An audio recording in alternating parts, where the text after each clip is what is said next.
Hello, it is 6 a.m. in Washington. It's 12 noon in Brussels. I'm Monita, Rajpal. You're watching World One live from London. And the financial markets breathe again. The euro has strengthened as traders welcome an emergency plan to save Europe from economic disaster against the dollar. The European currency is up by about 1/4% compared to before the debt deal. Well, Eurozone leaders on Thursday thrashed out a $157 billion bailout, the second for Greece in just over a year. The EU says this time the terms won't be too harsh for Greece to stick to. Interest rates on the new loans to Greece will be lower, and Athens will have longer to pay back earlier ones.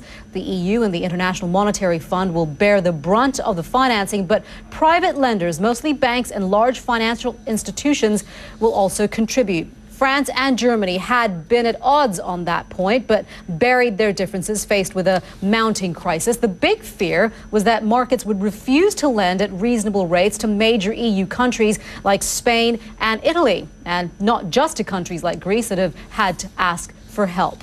Well, the International Monetary Fund's new chief spoke to CNN about the plan that emerged late on Thursday. Christine Lagarde told Jim Bolton it was a game changer, which will have an impact far beyond Greece. The head of states and government of the Eurozone showed a real determination to defend the zone. I think it was game-changing, yeah. Christine Lagarde speaking to CNN's Jim Bolton. Now, for a look at the new bailout plan and its chances of working, I'm joined in the studio by Valentijn van Nieuwenhuizen, head of strategy and chief economist at ING Investment Management. Thank you very much for being with us. Comprehensive and constructive. That's how Ms. Lagarde is describing it. What do you think? Well, I think it is maybe a game changer for a relatively short game. I do not think it's really changing the underlying Better than flaw. Nothing. Absolutely. Valentijn, thank you very much for that. Well, the U.S. government, traditionally the most rock-solid borrower in financial terms, has less than 2 weeks to head off a default of its own. I believe it's got 11 days now. President Barack Obama met with top Democrats on Thursday discussing a plan to cut spending by $3 trillion over 10 years. But he has met unbending resistance from Republicans to his desire to combine lower spending with higher taxes. On August 2nd, the government will hit its legal limit on borrowing, set at $14.3 trillion. And it could be forced to stop making some of its regular payments if there's no deal by then to cut deficits and raise the debt ceiling. Well, let's see what the newspapers around the world are saying about this. In the United Arab Emirates, the National's headline is "Alarm over U.S. debt with or without a clock." It goes on to say, it's in an opinion piece, bailouts, bond conversions, buybacks, with all the headlines coming out of Brussels yesterday. It is very easy to forget that the real looming debt crisis is not in Europe, but in the U.S. If there really is a debt that is too big to fail, this is it. The International Herald Tribune's headline is "Sweeping Debt Plan Goes Far Beyond Greece." It goes on to say the near meltdown in Italian bonds last week has pushed Europe to take a more aggressive stance toward dealing with Greek debt and to consider proposals that just months ago would be unthinkable. And here in the UK, an opinion piece in The Guardian with the headline, "The good news is this may be the start of a solution, but there are an awful lot of ifs." It says this looks less like a game changer and more like austerity light, a rather more sophisticated version of muddling through. One issue, many views, and you can read all those articles in full at facebook.com/W1CNN. Britain's phone hacking scandal is still causing headaches for Rupert Murdoch and his son James. James Murdoch is now firing back against accusations he gave mistaken evidence in his appearance before a British parliamentary committee on Tuesday. Two former executives from the News of the World say the younger Murdoch knew about an email apparently showing that phone hacking was not confined to just one reporter. In a statement, James Murdoch said, quote, "I stand by my statement to the Select Committee." Earlier, I spoke to Labour MP Tom Watson about why he wants James Murdoch investigated.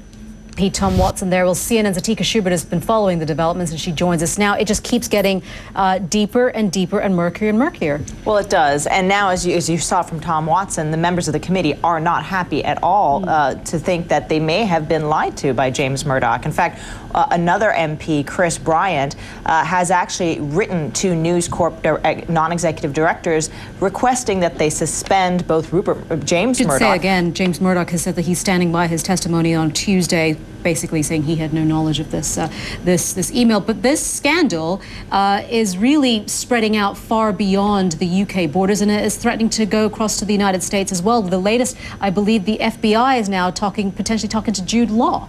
Well, what Jude Law's claim is that he says that his phone was hacked as he was arriving at JFK Airport in New York. And so the reason this brings the states in, of course, is that it's a phone hacking that happened in U.S. territory. I'm wondering if the UK has the resources now to actually investigate all of that. Oh, this is a good question. All right, Atika, thank you very much for that. Saudi Prince Al-Walid bin Talal has been called the Arabian Warren Buffett, and with good reason. His investments include holdings in companies like Apple, PepsiCo, Disney, and Motorola. He's also got 7% of Rupert Murdoch's News Corp. We are here on CNN. We're showcasing green pioneers, people who are tackling environmental challenges in innovative ways. Today, we take you to the South Bronx in New York City to meet a woman who's making it her mission to improve quality of life there.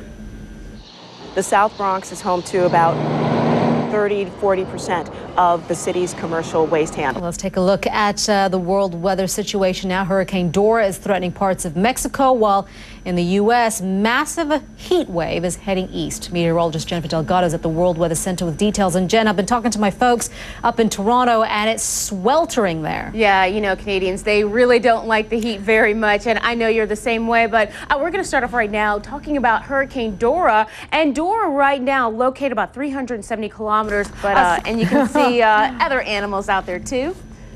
Also cooling bless off. their hearts, poor thing, with all that fur. Yeah, I know. That The baboon's not so cute, but it is. Yeah, it's still pretty cute, a little bit cute. Polar bears, Jen, Peter. thank you very much. Happy weekend. Okay. You too, hon.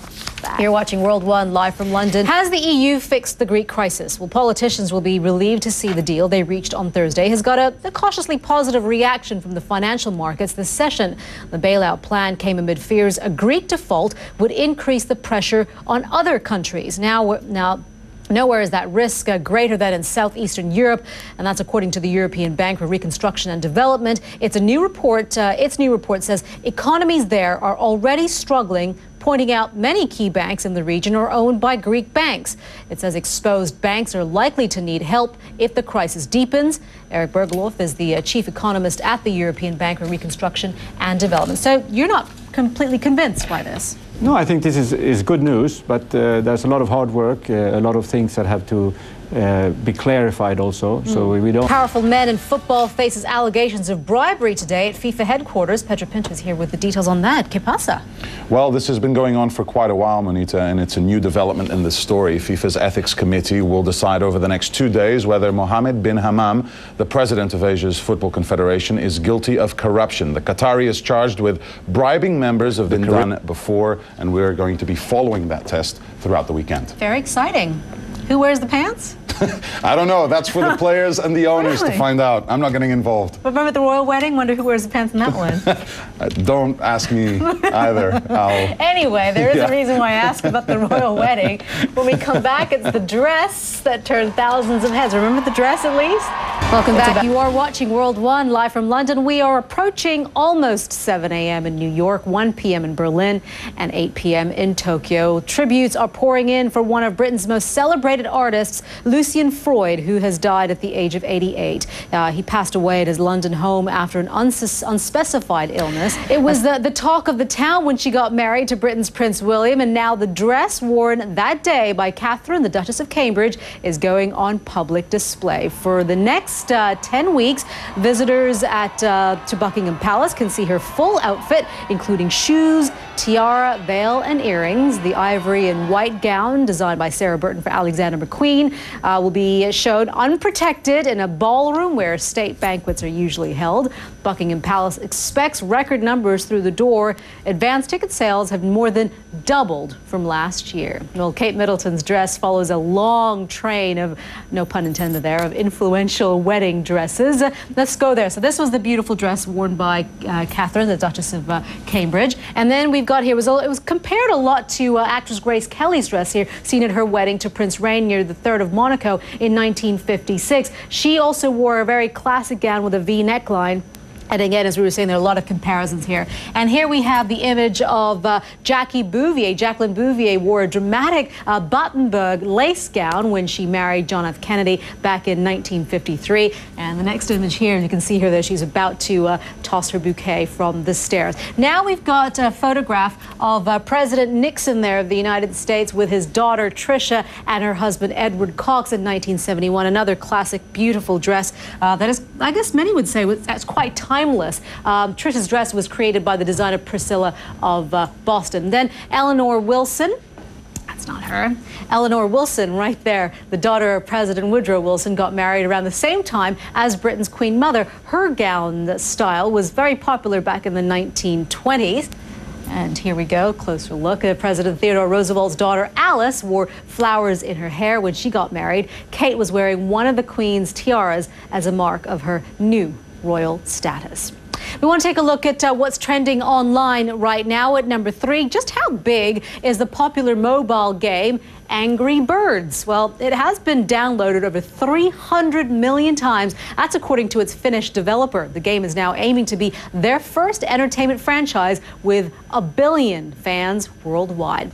At number 2, people are doing whatever they can to keep cool as a heat wave persists right across the United States. Not quite bits of North America, I should say. It's one of the most read stories on CNN's website. The National Weather Service says at least 22 people have died from the heat. As we heard there from Jen Delgado, it's about 10 degrees above the average temperature of this time of year. And at number 1, drought in East Africa. It has taken a few days for the story to actually grab attention online, sadly, but at least as people are talking about it now, a conversation around the terms famine and Somalia is starting to build. Remember, you can go to cnn.com/impact your world for ideas on just how you can help. You are watching World One live from London. Thank you for joining us here. I'm Monita Rajpal. The news continues on CNN.